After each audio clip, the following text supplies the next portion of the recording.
নিজের জন্য না হলেও প্রত্যেকটা মেয়েরই তার বাবা মার জন্য হলেও জীবনে কিছু না কিছু করা উচিত। কারণ একটা সময় এসে প্রত্যেকটা মেয়েরই মনে হতে পারে যে আসলে বাবা মার জন্য কিছুই করতে পারলাম না। আর ঠিক যখন এই কথাটা মনে হয় তখন কিন্তু আর কোনো কিছু করারও থাকে না। তাই সময় থাকতে থাকতে ছোট হোক বা বড় হোক যে কোনো কাজই প্রত্যেকটা মেয়ে নিজের পায়ে আসলে দাঁড়ানো উচিত। এমন অনেক বাবা মা আছে বৃদ্ধ বয়সে বাবা মাকে দেখার মতো কেউ থাকে না, শেষ বয়সে কিন্তু একমাত্র মেয়েই চায় বাবা মাকে দেখতে।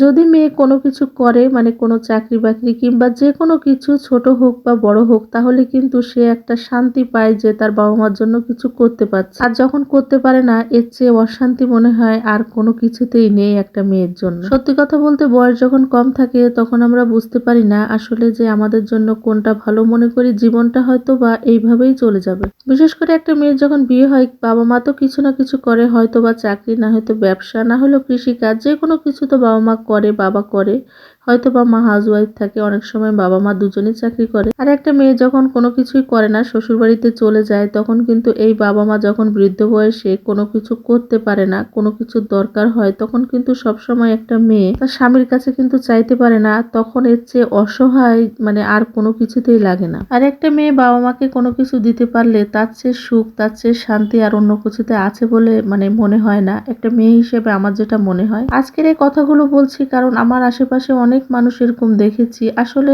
হয়তো বা আগে বুঝতে পারে না, যখন বিয়ে হয় তখন বাবা কিছু করে, সময়ের সাথে সাথে দেখা যায় যে বাবাও অনেক সময় বাবা রিটায়ার্ড করে যায় কিংবা যে কোনো কাজ করলে সেই কাজ আর বৃদ্ধ বয়সে করে উঠতে পারে না। বৃদ্ধ বয়সে যে কোনো কারণেই হোক বাবা মার যদি কোনো কিছুর প্রয়োজন হয় তখন বাবা মাকে দিতে না পারা যায় মানে একটা মেয়ে হিসেবে তখন যে কতটা কষ্ট লাগে সেটা একমাত্র একটা মেয়েই বলতে পারে। তখন যদি আসলে তার আগে থেকে যদি একটা মেয়ে নিজে একটু স্বাবলম্বী হয়, যে কোনো কিছু, শুধু চাকরি করতে হবে এমন কোনো কথা নেই। আসলে নিজের পায়ে দাঁড়ানোর জন্য একটা মেয়ে শুধু যে এখন চাকরি করতে হয় তেমনটা কিন্তু না, অনেক কিছুরই কিন্তু করার আছে, যেটা আমি পারি সেটাই আমি করতে পারি।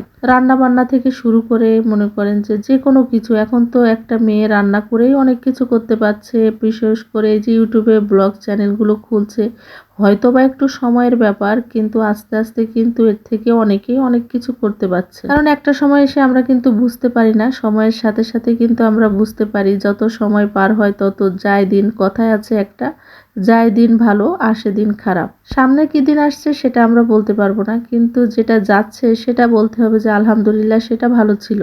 গ্রামে হোক বা শহরে সংসার জীবনে মানে ছোটখাটো হাঁস মুরগি পালা থেকে শুরু করে গরু ছাগল পালা থেকে শুরু করে যে যেটা পারে, যে যেটা থেকে পারদর্শী সে সেটাই কিন্তু করে নিজে কিন্তু স্বাবলম্বী হওয়া যায়। আর আমি মনে করি স্বাবলম্বী হওয়া উচিত, কারণ বৃদ্ধ বয়সে অন্তত নিজের জন্য না হলেও নিজের বাবা মায়ের জন্য, নিজের জন্য তো নিজের হাজবেন্ডের কাছে যে কোনো কিছু চাওয়া যায় সেটা সে পূরণ করে, সবকিছু করে, আপনার বাবার মার জন্যও করবে, কিন্তু অতটা করবে না যতটা আপনি চান।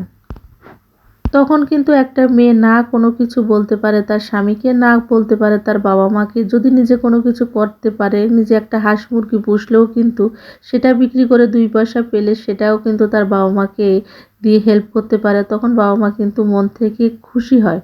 বাবা মা খুশি হোক বা না হোক সন্তান হিসেবে কিন্তু মেয়েরা কিন্তু সবচেয়ে বেশি খুশি হয়। অনেক কথাই আপনাদের সাথে শেয়ার করলাম যেটা আসলে আমার আশেপাশে অনেকভাবে দেখতে পাই, সেটা দেখে মনে হয় আসলে আমাদের প্রত্যেকটা মেয়েরই কিছু না কিছু করা উচিত। এই যে কথা বলতে বলতে চালাপাতা শুটকি দিয়ে আলু দিয়ে ছিলেটি একটা রান্না করলাম আর কি। ভিডিওটি কেমন হয়েছে অবশ্যই কমেন্টে জানাবেন। ভিডিওটির কোথাও কোনো অংশ ভালো লাগলে লাইক কমেন্ট শেয়ার করে আমার চ্যানেলের পাশে থাকবেন, চ্যানেলটি সাবস্ক্রাইব করে নেবেন আর পাশে থাকা বেল আইকনটি প্রেস করে দিবেন যাতে নতুন কোনো ভিডিও ছাড়ার সঙ্গে সঙ্গে আপনার কাছে নোটিফিকেশন পৌঁছে যায়। আমার ভিডিওতে কোনো রকম ভুল ত্রুটি থাকলে অবশ্যই ক্ষমা সুন্দর দৃষ্টিতে দেখবেন। একটা মেয়ে হিসেবে আসলে আমার কাছে যেটা মনে হয়েছে সেটাই আমি আপনাদের সাথে শেয়ার করেছি, যেটা দেখেছি সেটাই আপনাদের সাথে শেয়ার করেছি ছোট করে। আমার কথাগুলো আসলে কেমন লাগলো অবশ্যই কমেন্ট করে বলবেন। তো আজকে এ পর্যন্তই, ভালো থাকবেন, সুস্থ থাকবেন সবাই। আল্লাহ হাফেজ, আসসালামু আলাইকুম সবাইকে।